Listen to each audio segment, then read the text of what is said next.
বাংলাদেশে এমন একটি দ্বীপ আছে যেখানে বিশাল সমুদ্র সৈকতে হয়তো আপনি ছাড়া আর কেউ থাকবে না। আজকে আপনাদেরকে নিয়ে যাচ্ছি কক্সবাজারের পাশে অবস্থিত অসাধারণ সুন্দর একটি দ্বীপ, সোনাদিয়া দ্বীপে। আমাদের যাত্রাটা শুরু হয় ঢাকা সায়দাবাদ থেকে। আমরা রাতের বাসে উঠেছিলাম। টিকিটের মূল্য ছিল 900 টাকা। গন্তব্য চকরিয়া। আমরা প্ল্যান করেছিলাম মহেশখালী হয়ে সোনাদিয়া দ্বীপে যাব, তাই আমাদেরকে চকরিয়া নামতে হবে।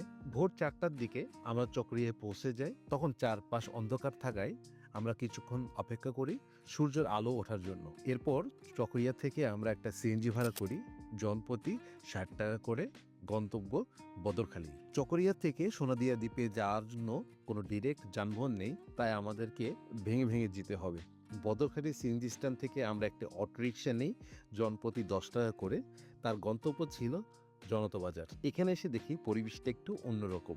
ভোটের আগ মুহূর্ত থাকায় চারিদিকে অন্যরকম একটি ভাইব ক্রিয়েট করছিল।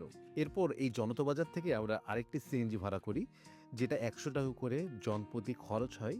এর গন্তব্য ছিল মহেশখালী সিএনজি স্ট্যান্ড। এই রাস্তা দিয়ে যেতে যেতে অসাধারণ কিছু দৃশ্য দেখতে পাবেন। আঁকাবাঁকা রাস্তা, চারিদিকে সবুজ প্রকৃতি। কিছু সময় মনে হবে আপনি যেন বান্দরবনের কোনো একটি রাস্তা ধরে এগিয়ে যাচ্ছেন। এছাড়া দেখতে পাবেন কিভাবে এখানে লবণ চাষ করা হয়, মহেশখালীর বিখ্যাত পানের বরজ। তো সবকিছু মিলায়ে অসাধারণ একটি জার্নিতে আপনি প্রবেশ করেছেন। আমরা এখন আছি মহেশখালী বাজারে, আর এখান থেকে আমরা সকালের নাস্তাটা করে ফেলি।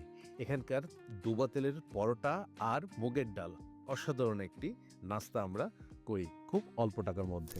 নাস্তা করা শেষ করে আমরা একটি অটোরিকশা রিজার্ভ করে নিই। গন্তব্য হচ্ছে ঘাটিভাঙা ঘাটে। অটো ভাড়া নিয়েছিল 140 টাকা। রিজার্ভ করে নিয়েছিলাম আমরা। সোনাদিয়া দ্বীপের উদ্দেশ্যে 10টার পর থেকেই বোট ছাড়া শুরু করে। তো আমরা অনেক আগেই পৌঁছে গিয়েছিলাম, তাই কিছুক্ষণ বিশ্রাম নিয়েছি, কারণ আমরা সারা রাত একটু ঘুমাতে পারি নাই। আমরা সবাই বোটের জন্য অপেক্ষা করছিলাম। অবশেষে 10:30টার দিকে আমাদের বোটের যাত্রা শুরু করি উত্তর দিকের উদ্দেশ্যে। বলে রাখা ভালো, সোনাদিয়া দ্বীপের দুইটি ভিউ পয়েন্ট আছে। একটি হচ্ছে উত্তর দিক, আরেকটি হচ্ছে পশ্চিম দিক। তা আমরা গিয়েছিলাম উত্তর সাইডে। তো অবশ্যই আপনাদেরকে জানতে হবে, এবং যখন আপনারা রিসোর্ট বুকিং দিবেন অবশ্যই এটা মাথায় রাখবেন আপনারা কোন দিকে যাবেন, কারণ সেই অনুযায়ী হলো আপনাদেরকে বোটে উঠতে হবে।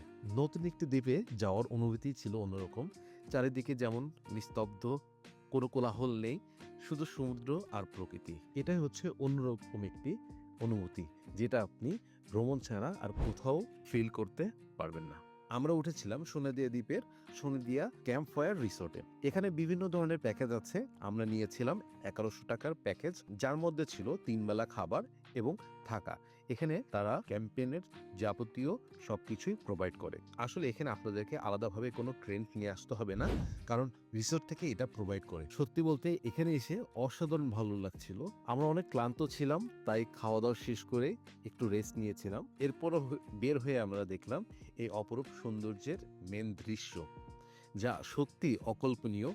নীল আকাশ, সুন্দর মেঘ আর নির্জন সমুদ্র সৈকত। সোনাদিয়া দ্বীপের এই বীচগুলো সুগন্ধা কলাতলি বা ইনানি বিচের থেকে সম্পূর্ণ আলাদা। সবচেয়ে বড় বিষয় হলো এই সমুদ্র সৈকতে আমরা ছাড়া আর কেউ নেই। একদম প্রাইভেট বিচের মতো অনুভূতি পাবেন এখানে। সন্ধ্যা হতেই শুরু করি ক্যাম্প ফায়ার। আশেপাশ থেকে শুকনো কাঠ সংগ্রহ করি, আগুন জ্বালানো। সত্যি বলতে অভিজ্ঞতাটা অসাধারণ ছিল। এই সময় আমাদের সাথে থাকা অন্য টুরিস্টদের সাথে আমরা পরিচয় পর্ব সেরে নেই এবং খুবই আড্ডা দিচ্ছিলাম। ডিনারে ছিল চিকেন বারবিকিউ, পরোটা আর সালাদ। একদম পারফেক্ট ম্যাচিং।